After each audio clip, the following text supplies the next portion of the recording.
Episode 16, Revenge is a Black Snake.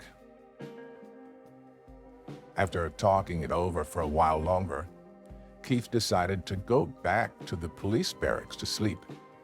It wasn't that he didn't want to stay at home, but he was worried that if Blake came to seek revenge, his parents would be in danger. The issue was a ticking time bomb. He knew that it would explode sooner or later. His parents trusted him completely. They didn't ask him about the $20,000, and Keith didn't tell them what he was going to do next. As he walked along under the night sky, Keith began to count his gains. His wish value was up to 5 now, and he was getting closer to making his next wish. He'd also obtained 3 attribute points. Without hesitating, he added another point to his power stat and 2 more points to dexterity. That meant that now his attributes were power, 14, dexterity, 19, stamina, 11, charm, 3, wish value, 5 of 10. Skills, recovery from injury, hammer fist proficiency, eye of detection, throwing proficiency, culinary mastery, instant memorization, and optimal logic. It had only been a few days since Keith had obtained the system, and he was pretty happy that he'd gained so much from it already. Just as he was smiling to himself about all this, 3 black cars squealed to a stop beside him. More than a dozen men jumped out. The one who looked like a leader, a bald, middle-aged man, said coldly, "Keith Sanderberg?" This bald man had a black snake tattooed on his arm. He looked fierce, and it was obvious that he was from the underworld. Keith saw the tattoo and realized who the man was. He was an infamous local gang leader, nicknamed the Black Snake, and he had a fearsome reputation. It was already past 11 o'clock at night and the streets were empty. There wasn't a single person nearby. The group of thugs was looking for him, and it was obvious that they hadn't come with good intentions. Keith said calmly, "Yes, I'm Keith. What do you want?" The Black Snake and his men were surprised at Keith's cool response. The Black Snake sneered, "You think you're tough, huh? Well, let me tell you, I've been instructed to beat the crap out of you and not stop until you're dead." Keith stayed calm and said, "Did that instruction come from Blake Carrington?" The Black Snake smirked. "You know what you did," he said to one of his subordinates. "Start recording. Once we're done, send it to Carrington so he'll pay up the rest of the money." Immediately, another of the Black Snake's lackeys took out a camera.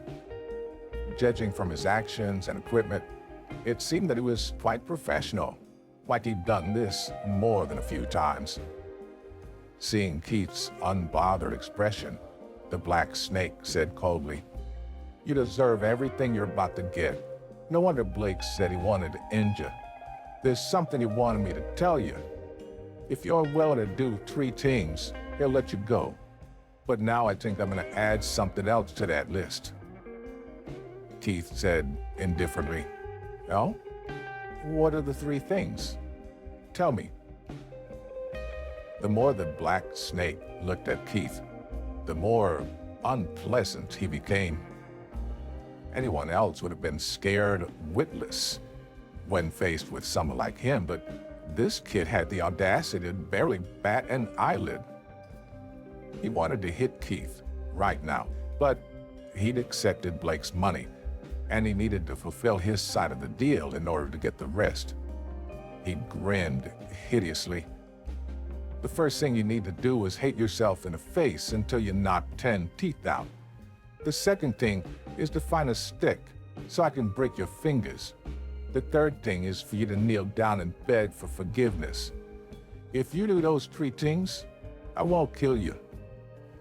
The Black Snake saw that Keith only looked at him indifferently, and he said angrily, But considering your attitude, I'm in a condition of my own. You can take off your clothes and run away. Maybe then I'll let you live. If you dare say no, I'll break every bone in your body." Keith snorted. "Is that so? You're welcome to try. We'll see whose bones are harder." "You're asking for it, punk," the black snake snarled. He shouted to his men, "Attack!"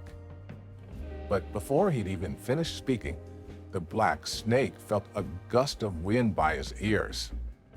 Suddenly, his forehead hurt, and he could barely stay standing.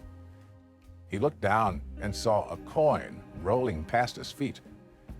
In the next moment, a black shadow flashed in front of him, and Keith's fist smashed into his face.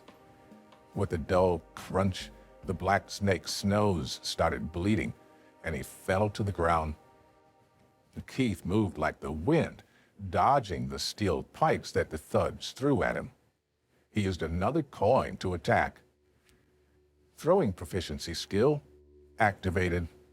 The system's voice rang out. Someone fell to the ground with a scream, unable to get up again. But by now, Keith was surrounded. The gang was infamous for its brutality, and even the most powerful people in Summerfield didn't dare to cross them. What chance did Keith stand? Hammer Fist proficiency activated. Keith unleashed a burst of energy from his body. He pushed his palms forward and formed a fist, unleashing a powerful attack. His power, combined with his 19 dexterity points, meant that the men and their weapons couldn't touch him. He was far more powerful than an average adult. A hit from his fist was like a blow from a hammer, and he could fracture bones in an instant. The black snake was frightened by the scene unfolding before him. His face turned pale as he watched Keith strike down a dozen of his men in seconds. He was taking them out with just one punch each. He'd never seen anything like it. The black snake wanted to faint on the spot, but after meeting Keith's cold gaze, his hair stood on end, and he didn't even dare to pass out. In less than 10 minutes, Keith was the only man left standing. He took a deep breath and stepped on the black snake's face. He said coldly, "What's wrong? Did you want to break all the bones in my body?" The black snake cried out in pain. "I'm sorry. I misjudged you. Please, let me go." "Let you go?" Keith sneered. "You were attacking me with steel pipes and machetes just now. Were you going to let me go?" The black snake cried out, "Please spare me. I'll give you money. I'm begging you." At that moment, one of the thugs scrambled to his feet and ran off, screaming in terror. Keith kicked a steel pipe and said, "Activate throwing proficiency." The steel pipe flew straight at the deserter and smashed into his leg. The man fell to the ground with a thud and clutched at his leg.